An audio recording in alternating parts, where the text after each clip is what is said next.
Hello, welcome to Enchantment of Eternity's live review discussion on the latest episode of Star Trek Discovery, that is Season 2, Episode 11, Perpetual Infinity. So, you have to pardon me, I had just moved to another country on the other side of the world. I just moved from New Zealand to the US, and my computer didn't survive the trip, so I'm using someone else's computer. I'm having issues with said computer, so I can't get the camera working. And also, I don't have my editing equipment. I don't have the music I use, which is why I'm doing a live video instead of the usual pre-recorded video that I did. It also explains why I am a bit late with this review as well.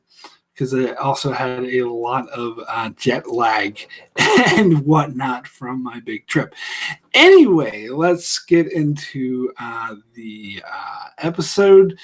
If things could come up right. Let's see. Well, first in the chat, we got Stress Free K, Colonel Doomsday, Atkin, Tomko. Good to see all of you. Yes, you won't be able to see me, Colonel Doomsday, because the stupid camera isn't working. But Joe, you have to just see the little picture of this. No video at all, unfortunately. So, yeah. Anyway, you'll just have to be an audio podcast only. Alexandra, good to see you. Are you held at gunpoint? No, I am not. Thank you so much for asking. Anyway, let me consult my notes here if I can bring those up. No, I can't bring those up because it's not responding. Great computer. All right, so I have to restart those to get my notes. Anyway, so this latest episode of Discovery was okay, I guess. I mean, I kind of feel that there were parts of it I liked and parts of it I didn't like, but I feel like overall the Red Angel concept was a lot more interesting before you knew who it was. And now that we know who it is, I think it kind of deflates a lot out of it. And that's always a risk with these mystery storylines. But a really good show, really good writer will be able to pull it off so that once the mystery is revealed, it is just as interesting as it was when you didn't know what the answer to the mystery was. But I'm afraid to say, I honestly think that this is not the case here, that they were not able to pull off the answer in a very interesting way. A lot of it has to do with the inconsistencies that don't really fit with the fact that it came off as something very futuristic. And here we're saying, oh, they made the suit 20 years ago, and it was Section 31, and the fact that they retconned Michael Burnham's parents, which I already talked about, which I was unhappy with, because in Season 1 it was something totally different, and now all of a sudden they're saying it's this thing. And not that it's inconsistent, not that there's any like inconsistency or any like blatant flaws that don't match up. Everything matches up. It's just obvious that it's beyond obvious that they didn't consider this before, and it's just something that they just made up on the fly this season, and I find that very annoying. Anyway, what else? Yeah, so let's see if my notes are coming up again yet. Okay, so here they are. All right. So we got the reveal that it wasn't the Red Angel, wasn't Michael Burnham, future Michael Burnham, it was her mother. And I talked about in last week's review that if they better have a good explanation as to why it's her mother and not her, because at the start of last week's episode they were really going forward like, oh, we know 100% certainty is totally matches, and it's not just like they said it matches the neural whatever it was, but it's not just that. It's the fact that Spock and Colbert were speaking in absolutes. They were saying we're 100% certain that it's you. There's no possible other explanation. And now we're like, oh yeah, the mother's DNA is similar, so that explains it. Which I'm very unhappy with. I think they needed a better explanation. And I even said that last week. I said if that's the explanation they gave, oh, it's just the mother and daughter is similar, that's bullshit. And that's what they did. So it's bullshit. They needed to come up.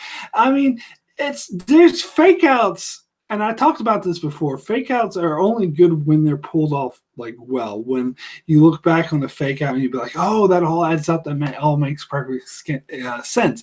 When you have to make excuses for a fake out, then the fake out doesn't work. And you have to be like, well, if you look at it this way and that way, it works. No, it's a bullshit fake out. I think it was totally didn't work. But that's not the thing that pissed me off the most about this episode, though. I wouldn't say pissed me off, because as I said, I didn't hate this episode, but I feel like a lot of the storyline with Michael Burnham's mother was not earned. Like, they talked a lot about the connection they two feel, and there was a lot of emotional scenes. Now, I've always stuck up for Michael Burnham in the past. I've always said that I thought she was a very good character, regardless of what some other people say. And a lot of people were complaining in the past about her crying too much or whatnot, and I never had an issue with that. I thought that it worked for her. But in this episode, I agree with the detractors, actually. I think that she was crying a bit too much, and in a way that I didn't work for me, because I didn't really buy it. I think that the characters just, I don't know, it didn't seem earned. I didn't feel the connection. I don't think her mother was established enough. I don't think the relationship that they had together was established enough, and so this relationship felt too rushed. It felt like they were force-feeding, trying to get me to empathize with the relationship and to empathize with Burnham. Her plight was seeing her mother again, and they didn't quite pull it off. I don't think it was a total disaster. There's some things I thought it worked. I did like how the mother didn't want to talk to her at all at first, and said, oh, let me talk to Pike, and that really hurt Burnham. So eventually Burnham went down there anyway, and she was like, no, we're not having this conversation because it doesn't matter, because everything nothing I do matters, because this is all different time possibilities or whatever. And that's another thing I did like that, but I don't think the whole thing was explained well enough about the different time possibilities or whatever. So none of that really made complete sense for me. Yeah. Anyway, what else have we got here? Let's see what's going on with the chat at the moment. Let's see. Q&A, what's up? Pictures. She absolutely cries too much. Q&A. She absolutely cries too much, says Quack Addict.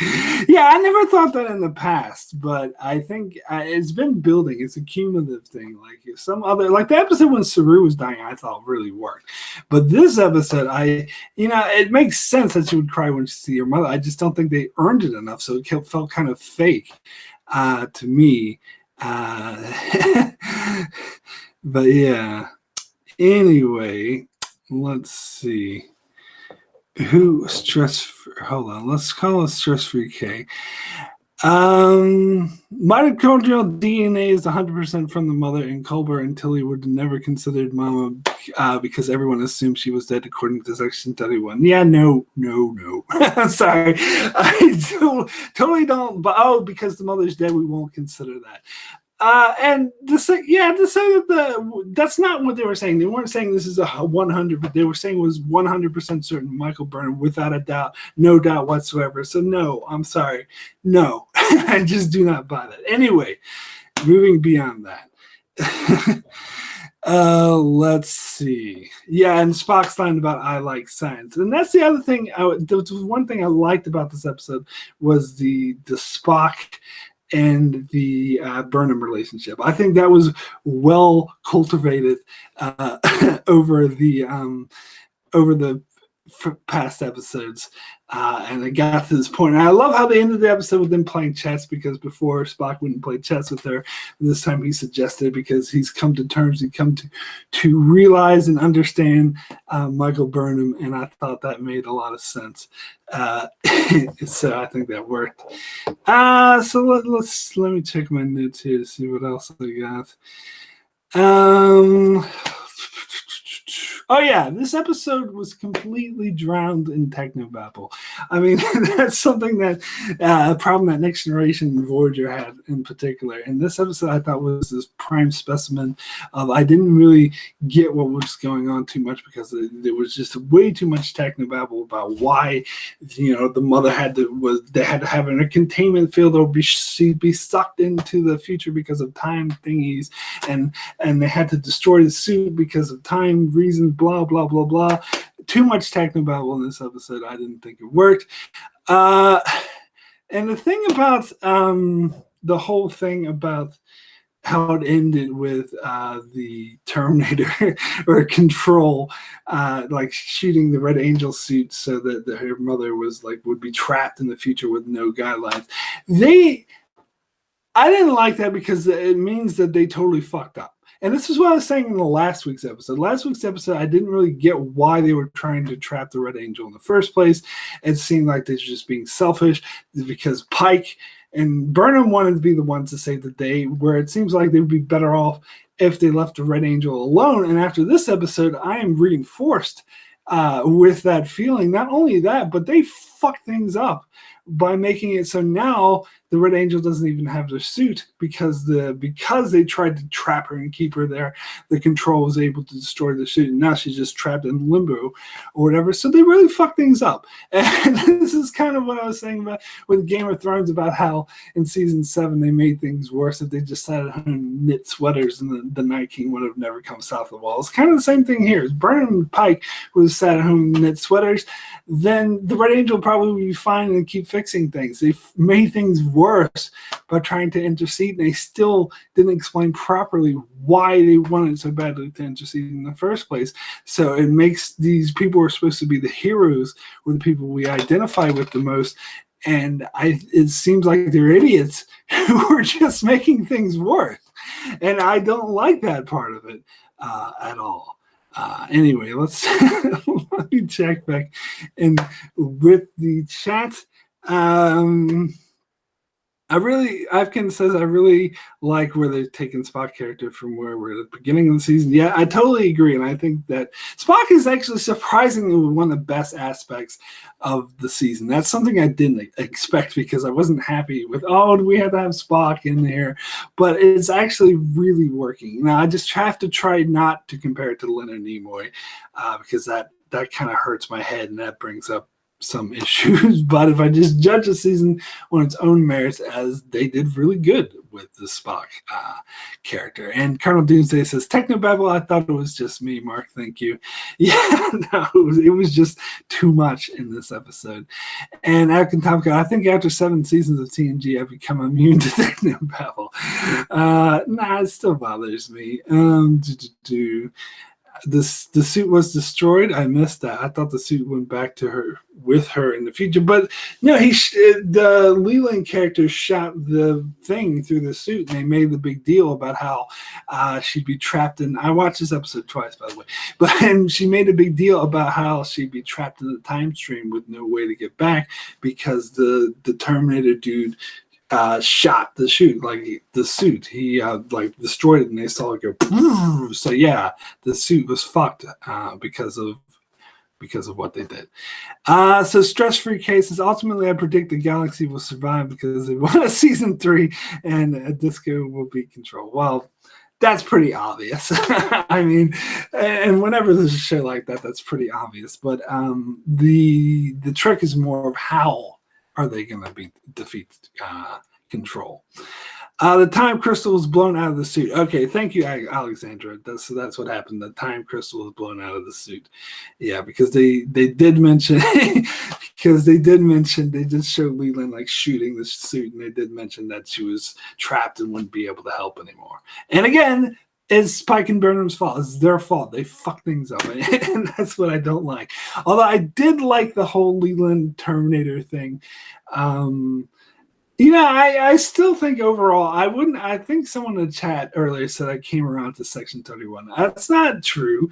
I still overall don't like Section 31. I just stopped complaining about them because I learned that this is what it is. and to just go with it. But at the base of what it is, I don't like it. But I just learned they do what they do, so I'm just gonna move with it. And the thing with Leyland storyline in this episode, it was actually good. I actually liked how he was fighting Control and how Control took him over. I didn't have any issues with that. I thought that worked really well, and I loved the scene with him. And it was kind of obvious to me that Ash Tyler and Giorgio were going to figure out that Leyland was Control. But I actually wanted them to. I think that was good writing, even if it was predictable.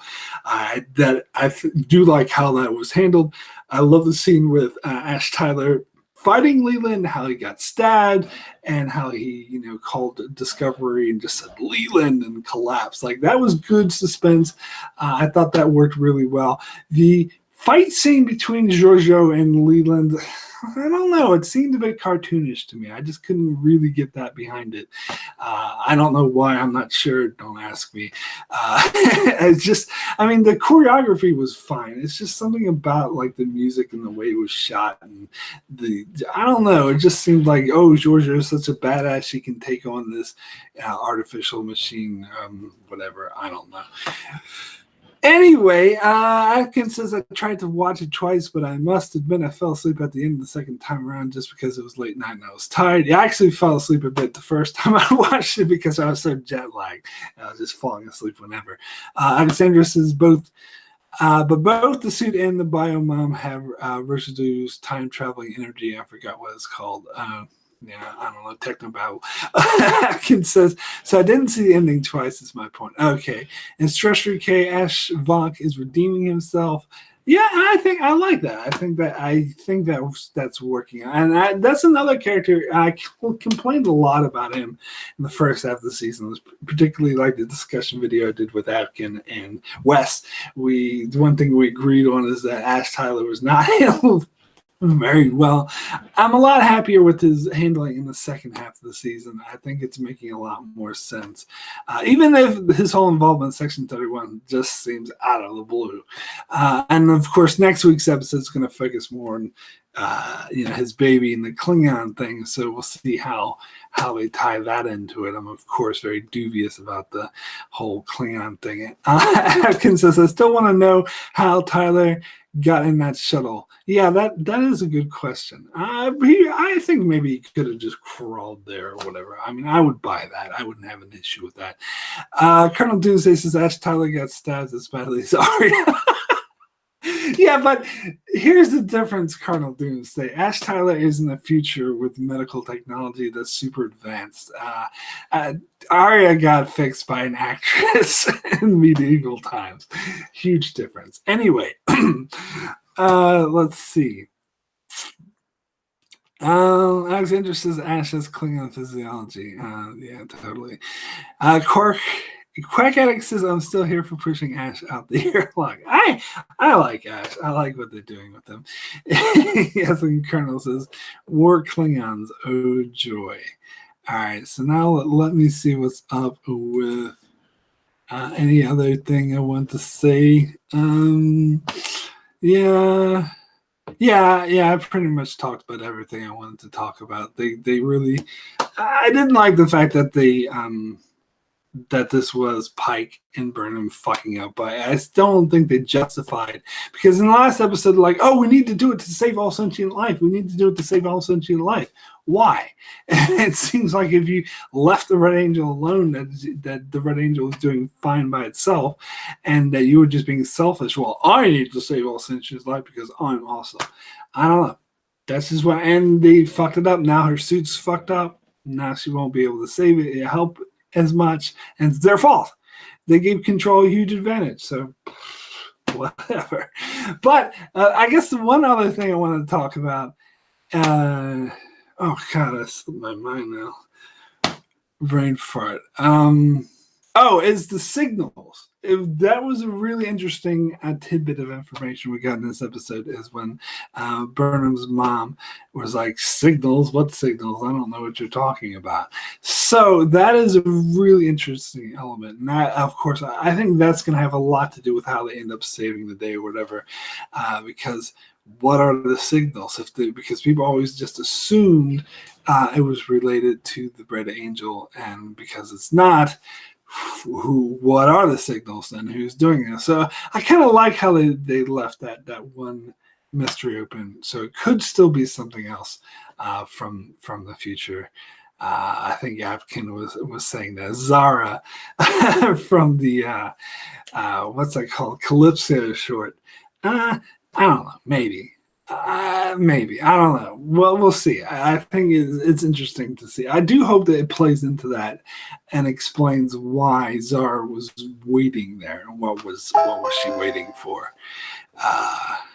Yeah. Anyway, what else have we got? So I think the wheelchair dude felt sorry for Ash and pulled to an escape pod. In my opinion, both space moms absolutely rocked this episode. Well, I didn't get that. Apkin says, but they did get the key information from the Red Angel and the idea to destroy the sphere data. Oh, yes, the idea to destroy the sphere. I did think that was, they did get that at least. And I thought that was interesting that they wanted to destroy it, but they couldn't destroy it because it was self-preservation as the way it always was. So they tried to send it into the future. What annoyed me is that when Burnham was talking to her mom and saying that they tried to destroy it, but they couldn't, I don't think she explained that well enough. And her mom was like, "Oh, how typical." So I got the impression that she got the impression that they didn't really try to destroy it. When Burnham said we couldn't, she assumed that meant that they just decided not to, rather than they physically were stopped from doing that. And maybe that's just a small pet peeve, but it seems like Burnham could have explained herself better. And indeed, if this is a plot line in the future that her mother thinks that they actually didn't try, then that's going to annoy me. So I hope that's not the case, because I hate it when people get the wrong information because characters don't explain themselves as well as they should have. Let's see. And well, it wasn't a total waste of time. You're right, Apkin, but they did fuck it up. They made things worse. I'm sticking by that because her suit's fucked up now because of them interceding, which annoys me. But anyway, let's see. I don't really think that, Mark. What is that you don't really think? I don't know. Anyway, Vinya says, "Oh yeah, that whatever." I'm not going to read that. Anyway, Zora, isn't that what I said? But anyway.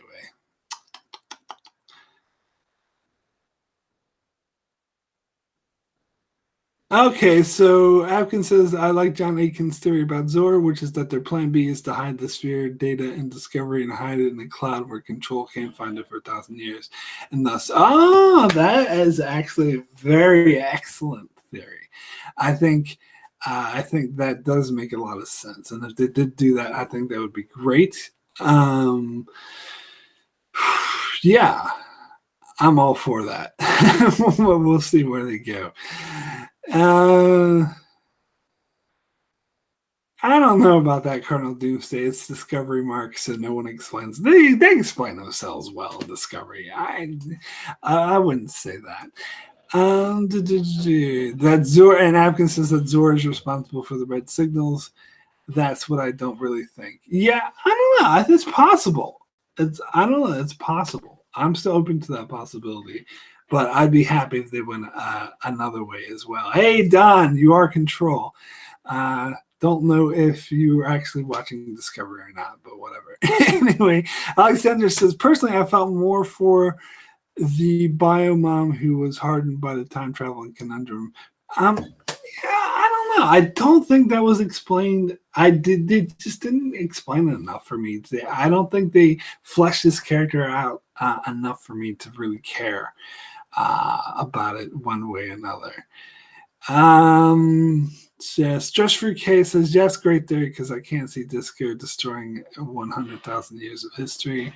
I will rediscover the discovery. Okay, I take that to mean maybe you watched the latest episode, not any of the other previous ones. I'm not sure. Oh, right. I don't think Don's trolling. But anyway, yeah. So my rating for Perpetual Infinity out of 10 is a 6 good.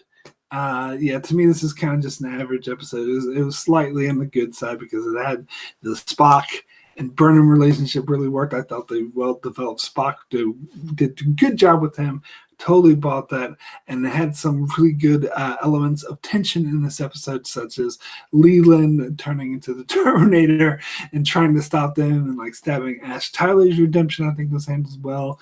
And yeah, the suspense at the end was handled well. But I think the core relationship with Burnham and her mother, I was underwhelmed by that, and I'm still underwhelmed by the reveal of her mother being the Red Angel. I think the Red Angel is a lot less interesting. Like, they try to make up excuses to fit in, like the what was that place called in episode 2?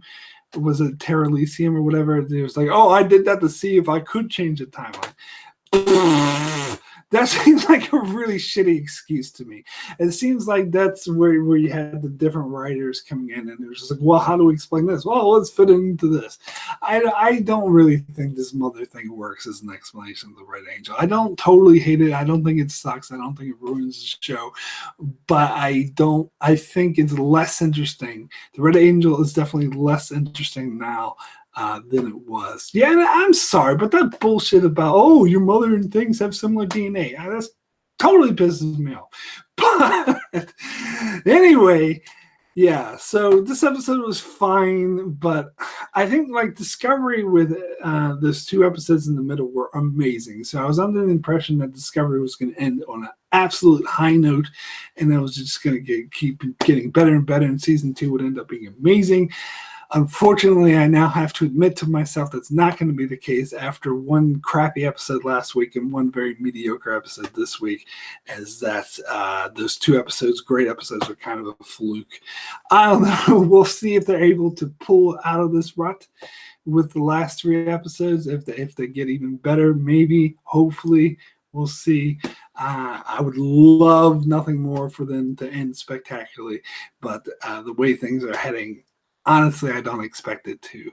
I expect it not to be a horrible season, not to be a bad season, but a mediocre one with some great episodes that had potential that was not fully met. That's what I'm expecting, but we'll see. We'll see if my expectations are exceeded or not. Anyway, just checking the chat one last time. Apkin says, what do you think they're going to do with... Oh, where'd you go? What do you think they're going to do with the Spore Drive? I don't know. I was under the impression before that it didn't work, but then all of a sudden they're saying, no, it does still work. So I think it would make sense if they found a way to say they can't use it anymore. That's what I hope they do. But we'll just see. Yeah, and they did kind of push it aside. And Don says, I'll be honest, a lot of people can't stand Tilly. I don't really have it. I think sometimes they overdo her, like in this episode where she's like, oh, Newton's second law. She can be a bit annoying. I'm going to be honest. But I don't hate her. I don't have that big of a, but I can kind of understand people who do. But I'm not that big of on hating Tilly. I think she's fine. Can be a bit annoying at times. Let's see here. Tilly's the best ensign in Star Trek since Chekhov. Actually, I don't know, because in season 1, I think I said I liked her better than Harry Kim, but I'm starting to change my mind on that a bit. I think Harry Kim was better. I think Harry Kim was a bit hated on too much as well, but I don't know. He wasn't quite as annoying as Tilly, but that's just me. Anyway, let's see. Is it true that Kurtzman is being tried for crimes against culture for the vigilance? Oh, God, no, that's not true. Anyway, what else are we up to?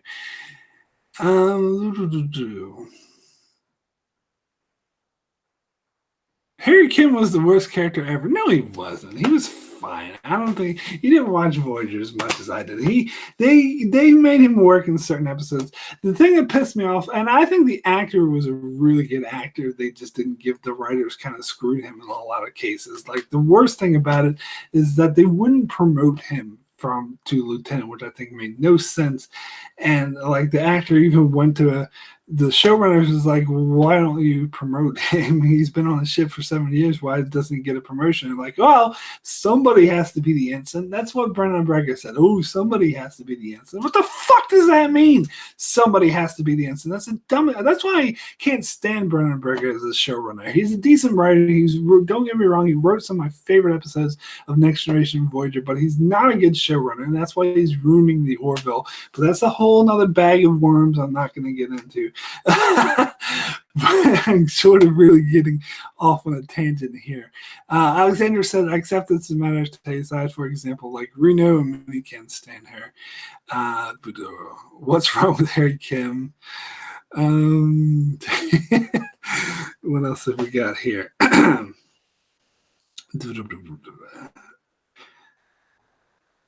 Crack Addict says met him at STLV last year, and he was so cool. Met who?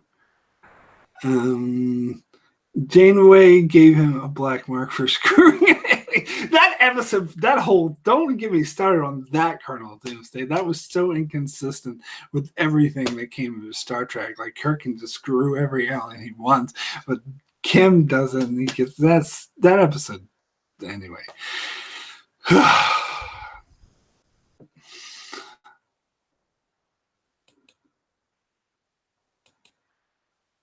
Let's see. Oh, you haven't watched? I think the Orville took a break this week. They had the last episode was the last week, but yeah, if I ever get around, I'm hoping to get around to doing my review of the Orville once the season ends. And a lot of people are not going to be happy with it because I'm going to be extremely negative on this season. I mean, there's some things about it I liked, but I see so many reviews about it that say, "Oh, the Orville hits it out again. It's another amazing episode." And I'm like, are we watching the same show? I just saw this subpar piece of crap, and you're saying like it's an amazing episode. But anyways, I know that video is going to be very hated, but I'm going to make it anyway because I want to say what I'm going to say. Let's see. Yeah, and Atkins says it lost interest, which I can totally understand. To me, every week it was like because Discovery and Orville came on the same day, and it was like so when that day came, I was like, "Oh, Discovery is on! We can't wait to watch Discovery." So I watched Discovery, and then I go on YouTube to see some videos about Discovery, and I'd see some videos in my newsfeed about the Orville. I'm like, "Oh yeah, that's right. The Orville's also on as well. I guess I should watch that too." So that's how it usually goes with me. Anyway, Crack Addict says I'm really liking the Orville. Well, that's different than what we're saying.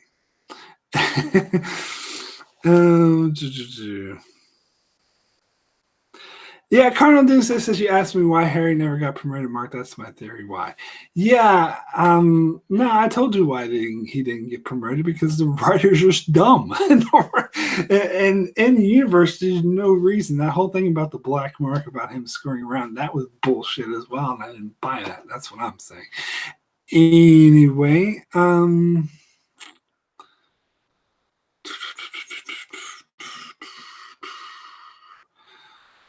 so yeah, Atkins says you'll get more dislikes than likes, which is absolutely correct.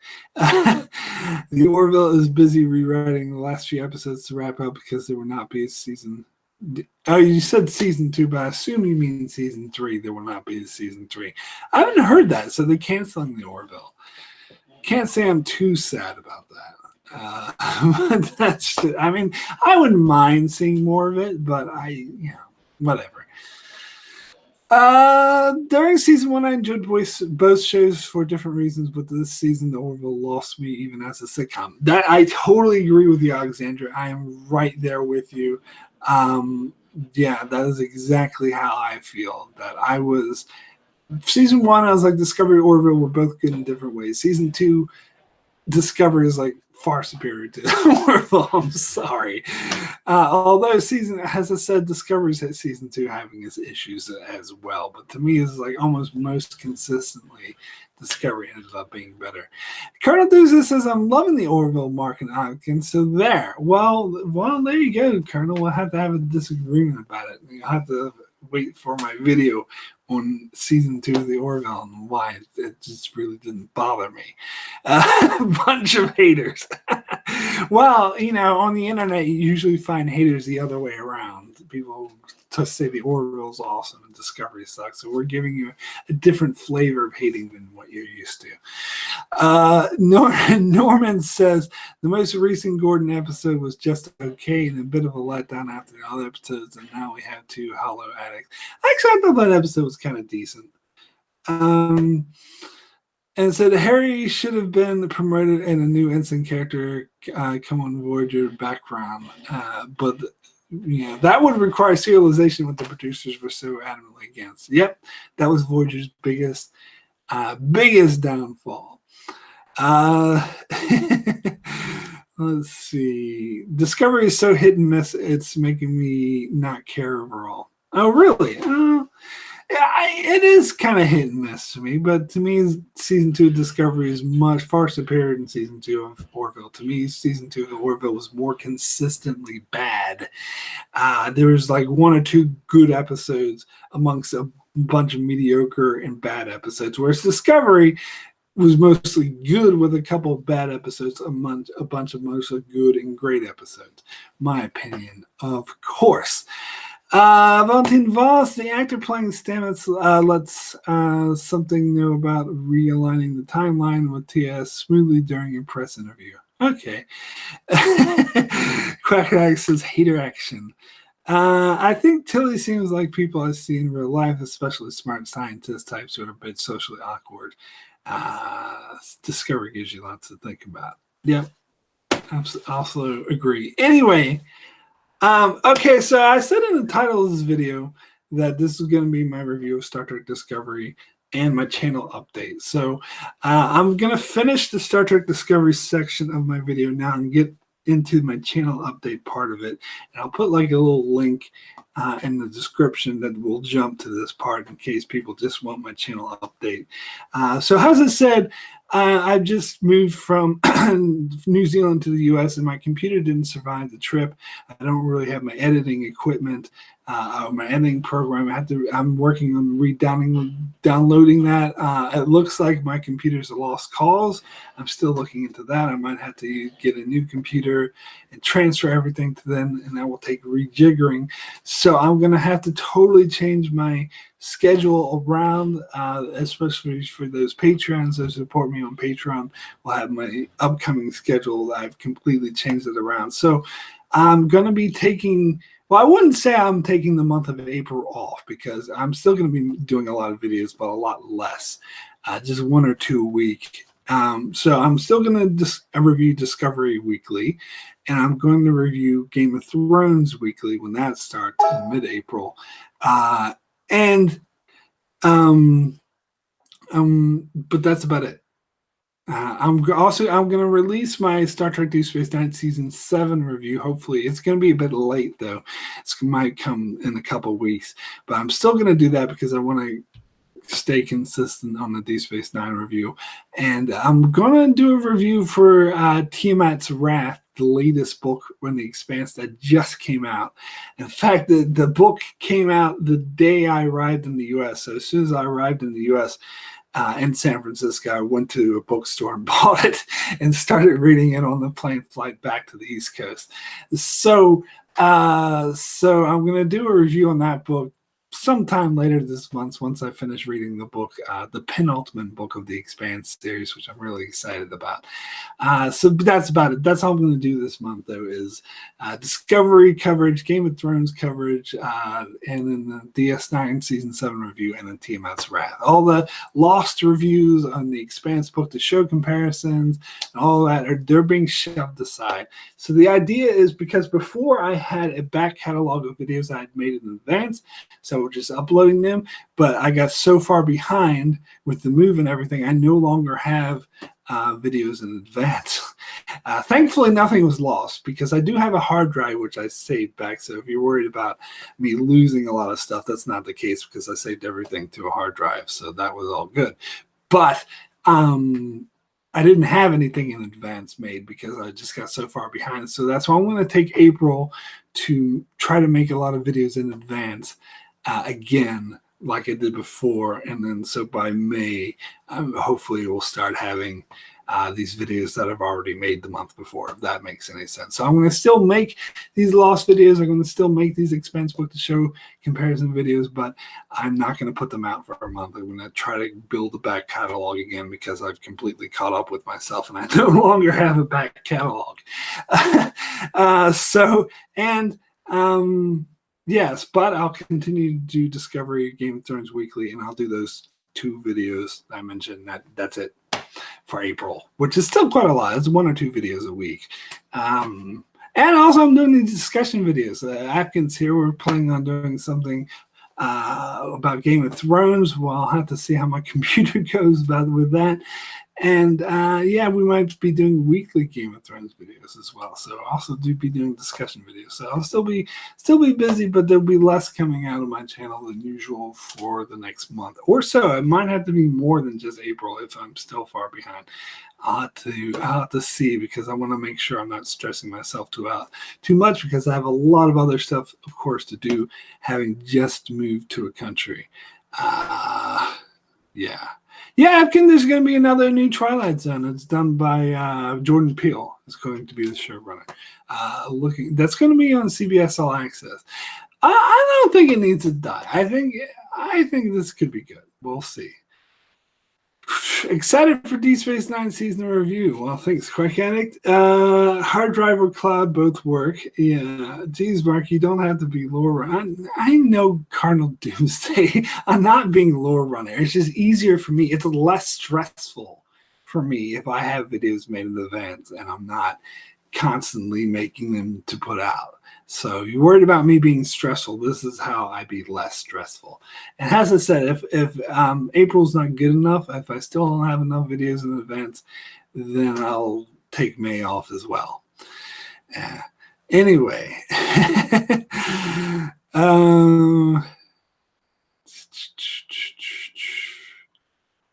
Yeah, the math was about Twilight Zone. I did get that. Anyway, yeah, so that's all I got for my channel update, and that's it for my review of Star Trek Discovery. So thank you guys, everyone in the chat, for joining me. Anyone watching this in the archives, thank you so much for sticking around. Hopefully next week I will have an actual edited video and not just this live stuff that just has an emblem of my picture on the screen. Hopefully, we'll see. Anyway, thank you guys so much for joining, and let me just bring up the shit. See you guys next time.